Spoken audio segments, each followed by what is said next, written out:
Hey kids, welcome back. Today's topic, flex shaft setup. I get a lot of questions on this and I'm just going to show you the way that I do it. Please in the comments below, let me know how you do it. So anyway, let's start off with the flex shaft. This is a flex shaft for a is a quarter inch flex shaft for a gas boat. It's going to be running a Zenoah Modified 26 on a Super Sport build that I'm doing. The boat itself, the hull, is down at my buddy Don's. He's going to be painting it for me, so I don't actually have the boat, but I can show you most everything without the actual hull. In this case, we're going to use a Stinger for the strut to show you how this is all set up. And this is going to be just a mock-up of our shaft tube, okay? No big deal. So the first thing you got to do, one of the biggest questions I get asked is how much stick out should you have between the strut end, whether it's a stringer or strut, doesn't matter. Like this is for a surface drive. If it were for a hydroplane or cracker box, it's the exact same principle. General rule of thumb is keep a gap that's the diameter of your shaft. So if you have a 1/4 inch shaft, you want about a 1/4 inch of gap. I usually go a little bit more. That's just me. Now, the reason that gap is important, when you're sitting there, like whether you're using a clutch or when you throw the boat in and it goes under load really fast, what will happen, if you can see this is a flex shaft, so it's wound. It's many pieces of cable that are wound up.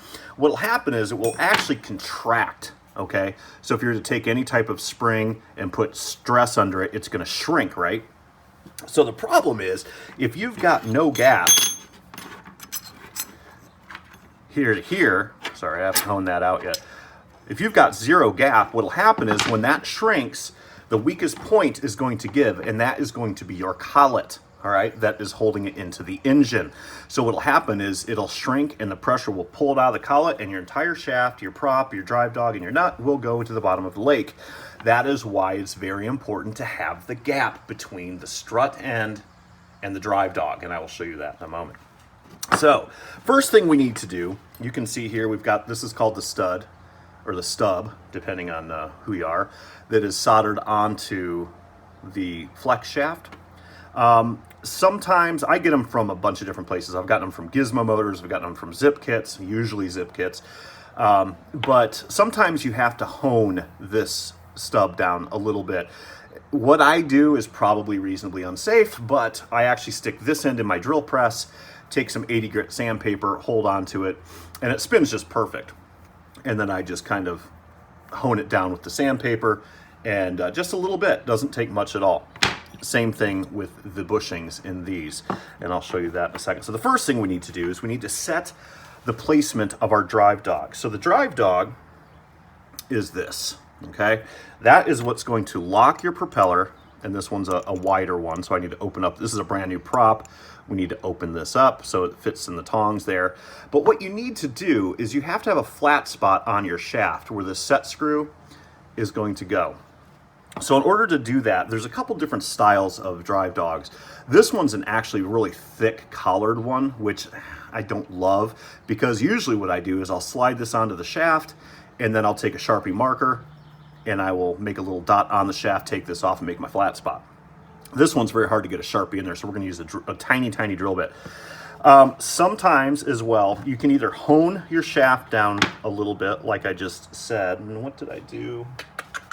See, I never edit anything out. Anyway, or I will take a rat tail file and I'll file a little bit of the burr out of here. It helps get everything in line. So first thing you wanna do is slide your drive dog on the shaft. Second thing you wanna do is put your prop on the shaft.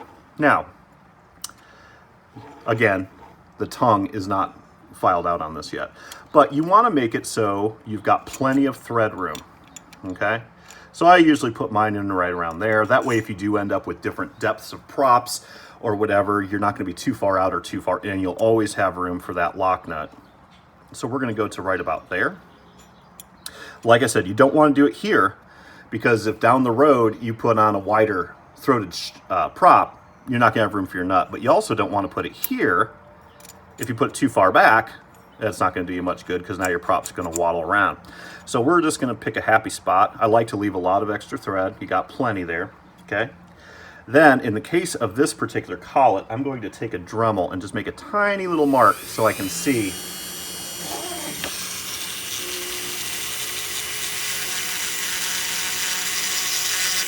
Now, if you do it this way, make sure you don't hit the threads of that drive dog when you do it. And I can see right there, I've got a tiny little mark, which you can't even see, but I can see it. So now I'm going to take a Sharpie, just so I can see it clearly when I'm doing it. And look, I already lost it. There it is. Okay, we're going to mark it right about there.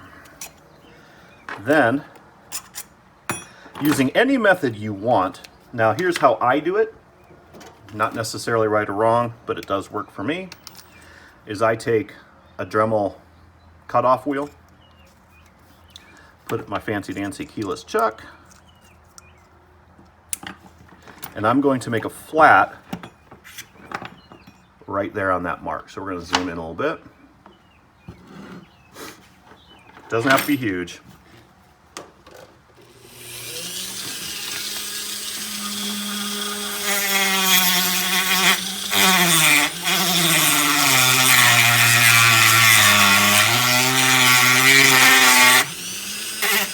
Okay. Sometimes a sanding drum or a grinding wheel, whatever you want to use. Kind of hard to see on the camera there, but it's just a little flat spot. Make it a little smoother than mine. If you use a wider wheel, like a sand wheel, it's a little bit better to do. Then what we're going to do is we're going to take our little set screw, it's very tiny, and an Allen, and always, always, always, always lock tight everything on a boat. They vibrate like mama's homecoming, trust me. So use blue, because one day you will have to get this off, and it really sucks when you have to drill them. Make sure you're in that flat spot and crank it down. Loctite, you know, I've heard a lot of different theories on it.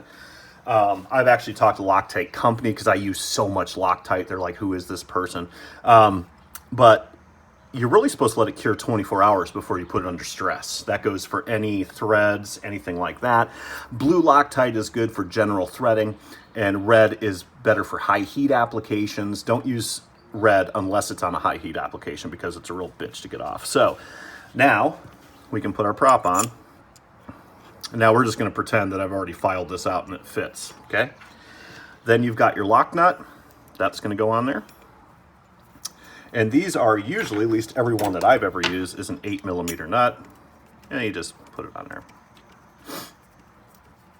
And we'll just improvise, and we will assume that that tonguage is locked in. Okay, good enough.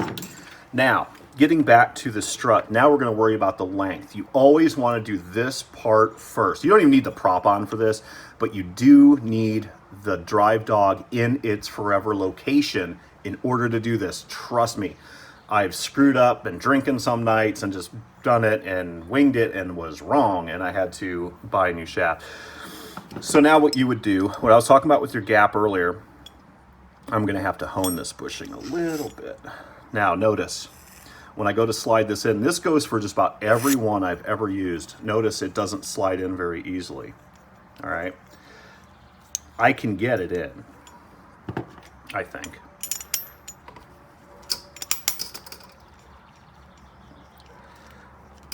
Now the trick that I do with this, it sounds silly, but it works really well. Hang on a second. Hang on more than a second. Where's my drill? Be right back. All right, so what, you don't have to take a ton of time honing these things down, but this is what I do with new bushings that are in the struts. I take the flex shaft and I just put it in my drill collet.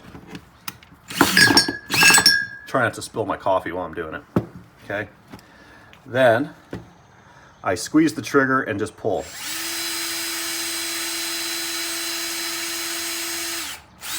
Okay, good. Now I'm going to put it in high speed and push.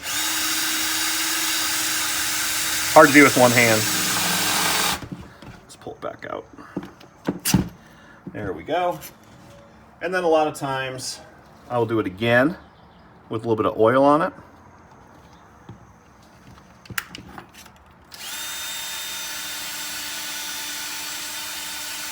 Now look how easy that is. It takes the stress off of a brand new engine, and it seats everything nice and smooth. Very good.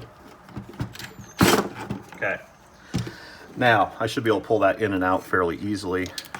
And once you run the engine a little bit, it'll be fine. So the gap I was referring to is right there. Okay? So if you take this and go like that, that's about where your gap should be.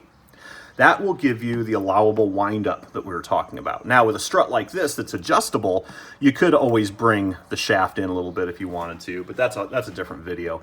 But whether this is a fixed stinger, or an adjustable stinger, or a strut, whatever you want, make sure your gap is at least the diameter of your shaft, okay? Then the next thing I do, and this is where we don't have the boat, that's okay. We're gonna slide the new shaft with the engine mounted where you want it, tighten your engine down, make sure your shaft tube's in, everything's in. So cutting the shaft isn't necessarily the last thing you do in a build, but it's, you know, towards the end in most cases, because you have to have your stuffing box in if you're using one, you have to have your shaft tube in, and you have to have your prop done up like this, your stinger on, your strut on. I usually do a mock-up after the hull's built of all the hardware, and then I do this, and I take everything back out. So now we're gonna slide this into the shaft tube of the boat, all the way into the collet. Give it a good twist to make sure it's all the way into the collet. In most cases, what you're gonna have is a stick out. Let's just say something like this, okay? So you're seated all the way into the collet. Then what I do is I'll take a tape measure or a caliper, whatever. I don't even measure it, I just use it as a guide. And then I will measure from the edge of the strut or stinger to a 1/4 inch behind-ish the drive dog. In this case, I'll lock it. Or if you're using a tape measure, that's fine too. Then what I do is I pull the shaft out, and from that end, I lay it like this. Garbage truck. See, I don't edit anything out. And then I make it a little bit with a Sharpie, and then I take that same cutting wheel I just did, and then I cut it right on that mark. You're done. Again, kids, measure twice, cut once. It's better to have it a little bit longer than too short. Too short is bad. You cannot fix too short unless you have an adjustable stinger, which some do, some don't. So then what we'll do is we'll cut that, then using that same grinding wheel. Matter of fact, I can cut this real quick to show you.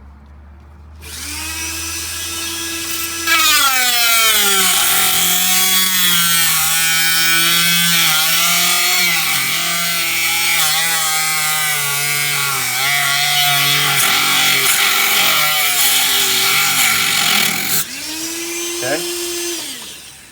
Not very, I just did a half-ass cut on this because I'm going to be cutting this for real. Then what I do is I'll take that same wheel,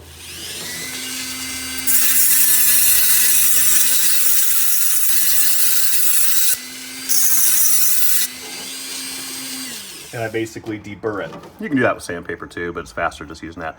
And it's nice and smooth. That way when it goes into your collet, bam, you're done. Now, there is some controversy, and I would like you guys with a lot of experience to chime in on the comment section of this. There's been a lot of controversy, at least in my world, about do you solder the end or not? I've seen on a lot of race videos, not a lot, but I've talked to a lot of race guys, I should say, where they will heat this up with a torch. You do not use a soldering iron for this, at least if you do, you got one hell of a strong soldering iron. They'll heat it up with a propane torch or whatever, they'll clean it, they'll flux it, and then they'll solder this much of the end, or however much they're doing. Keeps it from coming unwound. However, I have built a lot of gas boats. I've got 10 right now, 3 of which are being built, 7 that are running, and I built many, many more before that, and I have never in my life soldered one of these, and I've never in my life had one come unwound. That doesn't mean it can't happen, but, and I'm not like my buddy JJ who races every weekend and stuff like that. So, you know, I'm a sport runner, not a racer, but give me your input on what you guys think about soldering the ends of the shaft. I would really like to hear that because I've never done it. So now when you slide this baby back in, It should be burr free, nice and smooth. Okay. And then you might have still a little bit of a tension here, but trust me, as soon as you fire up that engine, that's going to go away. And it should seat into the collet all the way. And it should have a 1/4 inch gap. How close am I? No, there. It's a mock-up. At least 1/4. Again, it can be a little bit more. It's not going to be the end of the world. Don't make it like, you know, you don't want like that. But too much is better than not enough. So that's how I dress it out. We'll talk about props and collets and all that stuff in the later videos, but that is how I do the basic install of a flex shaft. Let me know your comments in the bottom. Give me some good ideas if you guys have got them. Maybe there's a better way. Talk soon. Keep dry side up. Bye.